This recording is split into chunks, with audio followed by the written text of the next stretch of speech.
It is Christmas Eve. The melody of a Christmas carol fills the still night in a village in Europe.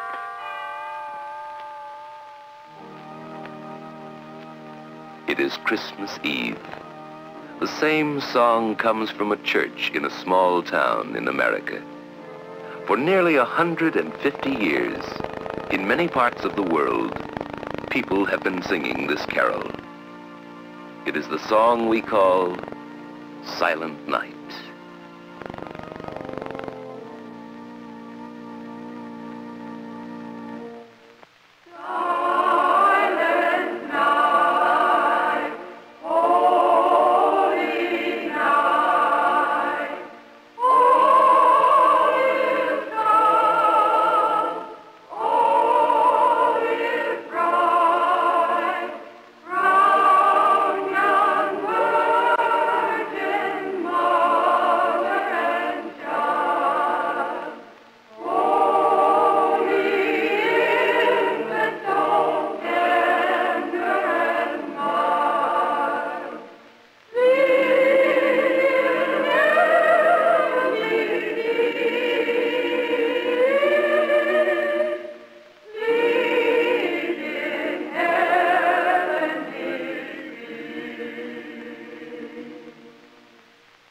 Who wrote this beloved song? Where did it come from? For the answer, we must go to Europe. It was here, in Austria, in the little village of Oberndorf, that the song was written. If we should go there today, we'd find the town of Oberndorf in the province of Salzburg. Here, we can trace the history of the song.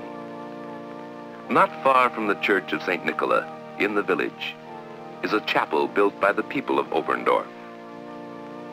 Inside the chapel, the story of Silent Night is told in two portraits of stained glass. One is of Father Moore, the village priest who wrote the words of the song. His friend was Franz Gruber, the teacher and choir master who composed the music of Silent Night.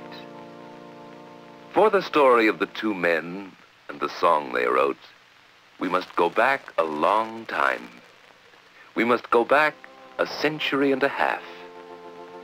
It is the year 1818, in the holiday season, the Christmas season. In the village, it is the time of age-old Christmas customs.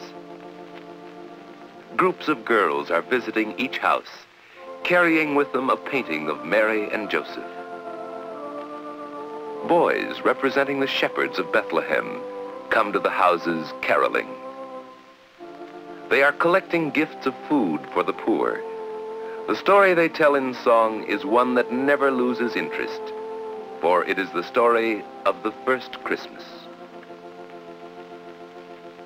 And the same story will be told again in the Christmas Eve service in the church. But on this afternoon, the door of the church stands open, and all is still. Inside, the choir master, Franz Gruber, has discovered that the organ is broken. He will not be able to play, and Father Moore will have no music for his Christmas Eve service. And what would Christmas Eve be without music in the church? The problem was one for Father Moore, but he was not here. He had gone away to visit a family in a mountain cabin. As he walked along, his thoughts were on the preparations for the coming of Christmas. His path took him ever upward, along the snowy slopes. Above him was the forest, dark against the gleaming snow.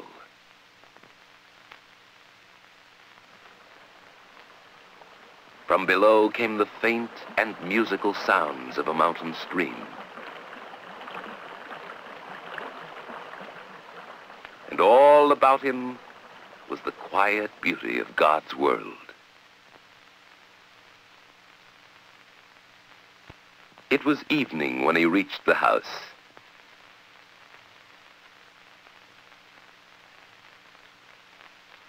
At the door, he received a warm and friendly welcome. And there before him lay a baby with his mother. Perhaps as he watched, Father Moore may have thought of another child, the Christ child, lying in the manger. It was night when Father Moore started back to the village. In the moonlight, the mountain slope lay still and calm. It was a beautiful night, a holy night. Father Moore thought of many things: the child he had seen, the beauty of the night, the Christmas soon to come. And so it was, as some say, that on his return to the village, Father Moore wrote a poem. The words seemed to come quickly and easily. Stille Nacht, heilige Nacht, silent night, holy night. Even as he wrote, the priest wondered whether the poem could be set to music. Father Moore decided to take it to Franz Gruber.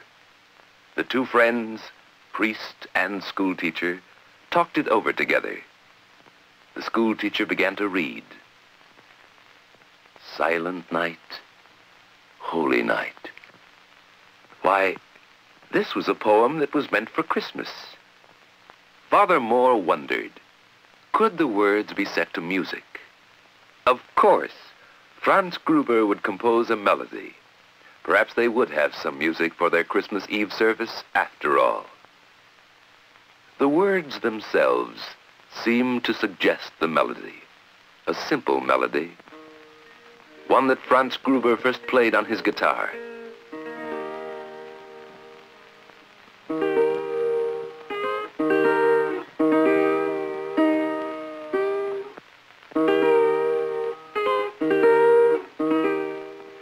And so it was that the song two men had written was presented for the first time in 1818 at the Christmas Eve service in the village church.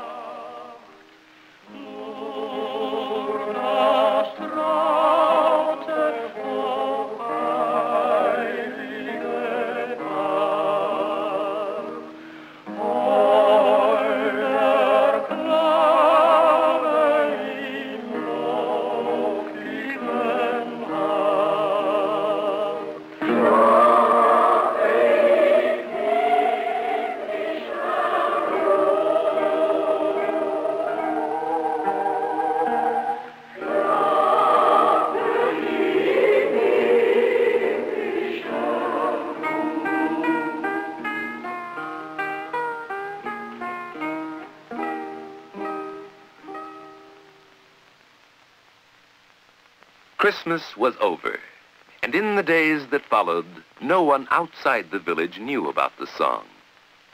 With the first hint of spring, an organ mender from a village in the Tyrol came to Oberndorf. The children knew that at last someone had come to fix the broken organ in their church. And indeed, it was not very long before the old craftsman had put the instrument into working order.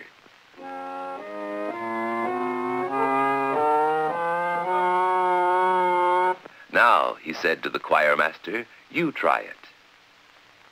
And so Franz Gruber sat down and began to play the Christmas song he had written some weeks before.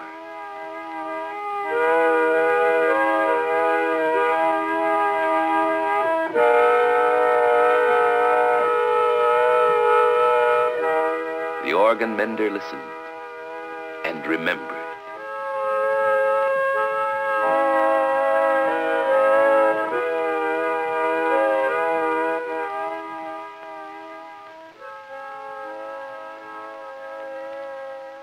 All the way back to his own village, the organ mender thought of the lovely words and simple melody.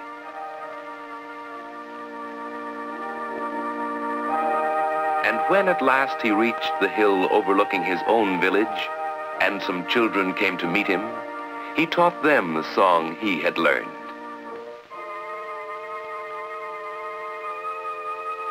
Down the hill ran the children, and with them went the song, Silent Night. For some years, the song was known only in such villages, tucked away in the snug valleys of the Alps.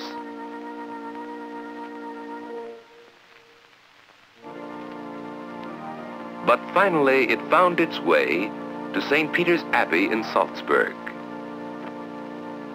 And from the city of Salzburg in Austria, the song was eventually carried to other places in Europe. To Paris,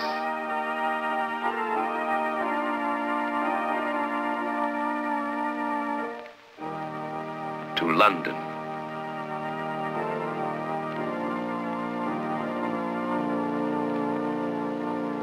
and then to places in America, to the cities, and to the small towns. Today, Silent Night is a song that belongs to everyone.